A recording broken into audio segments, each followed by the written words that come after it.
Welcome back. The national finals of NBC's American Ninja Warrior continue tonight, and our next guest is a Houston ice sculptor who is one step closer to getting that $1 million grand prize. I love this show so much. It makes me nervous just watching, right? So since his grandfather built him a ninja course at his farm in Oklahoma at age 13, he was destined to tackle the world's most challenging obstacle courses on television, and he's doing it looking cool as ice. Grant Kinningham is in our studio. Grant, it's great to meet you. Yeah, nice to meet you guys. Okay, happy belated birthday. June 19th, he turns 21 years old. I know you gotta stay in shape for the competition.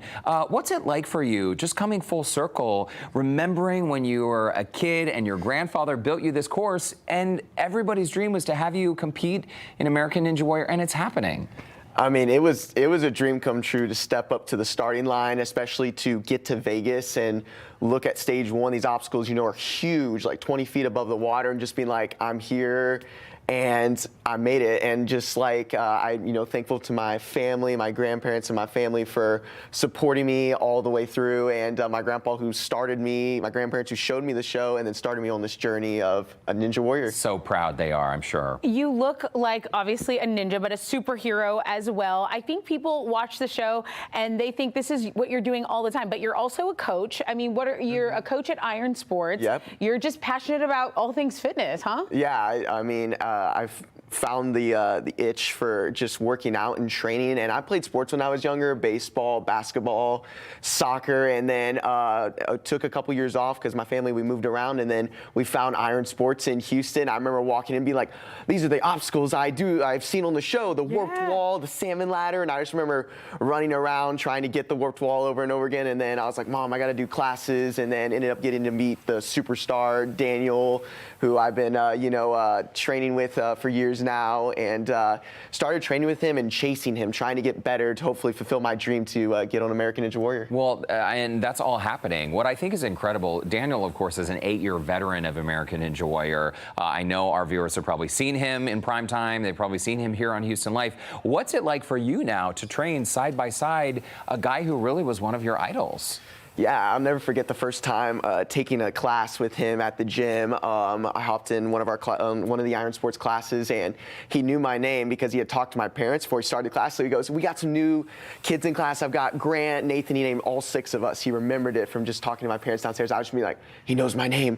Like, the guy I've been watching for years knows my name. And he started training me. And then after class, he's like, "Grant, you want to jump in with me?" And we started becoming friends and running courses. Of course, I could not keep up with him at all for the first several years, but he just kept training me and just being so kind and working with me. And after several years, I started every once in a while beating him in courses and keeping up with him. Wow. And then we started pushing each other. So we'll run courses, and I'll get like 50 seconds, and then he'll get 48 seconds, and I'll be like, all right, I got to do this move to take off this much time, and I'll get like 47, and we just take turns, and it's so much fun, and we push each other to get better. And then I was able to get on this year in my rookie season with him on the show.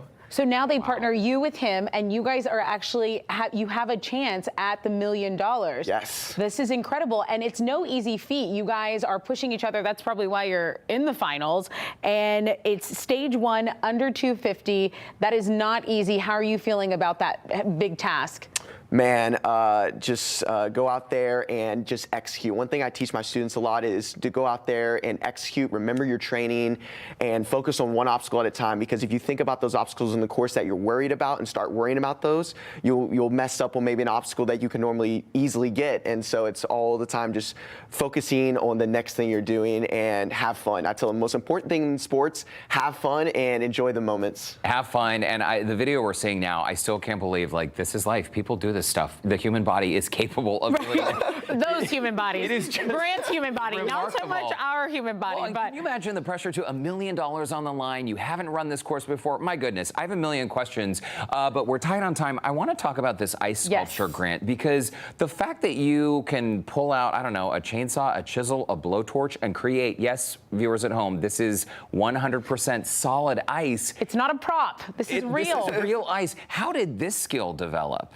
I didn't really actually know I had a skill for ice. A friend from church said, hey, do you want a job? And I was like, sure. And there's a whole process to making the ice and doing other stuff. Making sure it's clear. Yep. So I went to the place and saw it was ice, and I was like, man, I didn't know, like, I've seen him in the movies, but I was like, this is so cool. And I was like, yeah. And I started working there, and we have tanks where we make 300 pounds of blocks of ice. That's one of the ones we did for the Houston Rockets, one of their players in the center of their stadium. So, but yeah, and I just started slowly learning. I'm still learning. I'm still, like, in my opinion, not an amateur in it. And I have great trainers who are training me to get better and hopefully do more live carvings and stuff. So. Well, you got to show us. You brought this to Houston Life. Give us the tools. Give us a little direction. Tell us what to do. You ready for this? You go, Tessa. Okay. What do I do? So for these, what I try to do is add a little bit more detail. So I'll take it and I'll, like, chisel off certain parts of it.